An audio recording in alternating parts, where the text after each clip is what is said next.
You wake up early, walk through lunch, stay up late checking emails. Vacations feel like guilt. Stillness feels like failure. You tell yourself you're ambitious, productive, a high achiever. But what if you're not working from inspiration? What if you're working to survive? What if the thing you call success is actually a form of self-abandonment and self-punishment? Let's talk about workaholism, what it really is, where it comes from, and what a 200-year-old fairy tale can teach us about healing from it. So workaholism is not just working a lot. It's when work becomes the primary way you regulate your emotions, your identity, and your worth. Psychologically, it functions like any addiction. You use it to avoid feelings, loneliness, guilt, shame, anxiety. You feel withdrawal when you're not doing it because it provides a high but also crashes you into exhaustion, burnout, and emotional numbness. And in a culture that rewards burnout as virtue, it's easy to confuse self-destruction with achievement, especially for women. Because many women have been taught to prove themselves through performance, to feel valuable only when useful, to be endlessly productive at work and at home.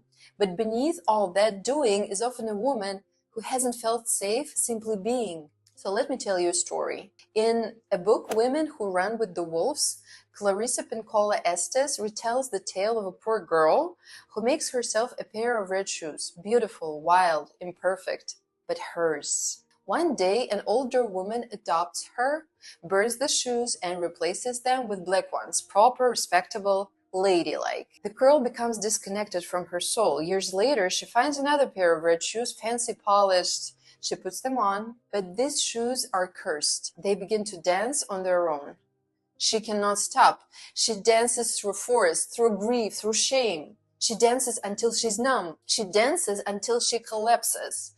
The shoes are no longer joy, they are compulsion. The red shoes are a symbol of the instinctual feminine, the soul's longing for freedom, creativity, authenticity. The good shoes were destroyed, and then she replaces them with external approval, bought beauty, performance, perfection. That's what happens with workaholism. You start by chasing meaning, passion, autonomy, but then the dance becomes mechanical. You can't stop. You don't know how. The dance now owns you. And the worst part, people praise you for it. They call you driven. They say, I don't know how you do it all. They admire the shoes. They don't see that they're bleeding your feet. So why this happens?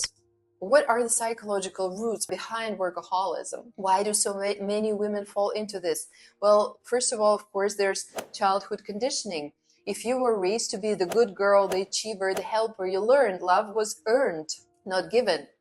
You were praised for being useful, quiet, high-performing, so you learn to abandon your needs in exchange for approval. Another thing is social programs. We live in a capitalist culture and in patriarchal culture that tells women to be endlessly selfless, and productivity becomes morality. Then there's unhealed trauma when stillness feels dangerous. We use work to numb, unprocessed grief, rage, abandonment. Work gives us something to control, but it comes at a cost. You forget how to listen to your body. You forget how to feel joy. You forget what the dance was ever for. So how do you stop the dance before it destroys you? Well, first of all, you need to name it without shame. Say it out loud. I've lost control. I can't stop working. I'm scared to stop. Step 2, find your original shoes. Ask yourself, what did I use to love before I was productive? What lit me up before I was praised for overgiving? It could be painting, solitude, dance, reading, nature, music, spirituality, you name it. Your wild soul remembers. Step 3, practice sacred incompletion. Let the dishes sit. Leave the email unread. Rest before you're exhausted. Let it be imperfect. Let it be unfinished. Let it be enough. Step 4, you need to create soul time. Block out time on your calendar with no agenda, no goals, no outcomes.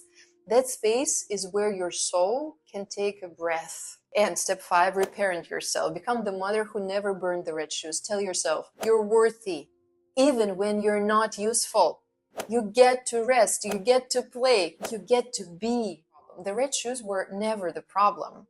The problem was when they became the only way she could feel alive. Work isn't the enemy, of course, but overwork, as anesthesia, as salvation, that's the enemy. You're not here to dance until you drop. You're here to feel the grass beneath your bare feet, to make messy art, to rest without guilt, to be fully, wildly, tenderly human and feminine. So take the shoes off. Let the wild girl return. And this time, when you dance, it's because you chose to, not because you forgot how to stop.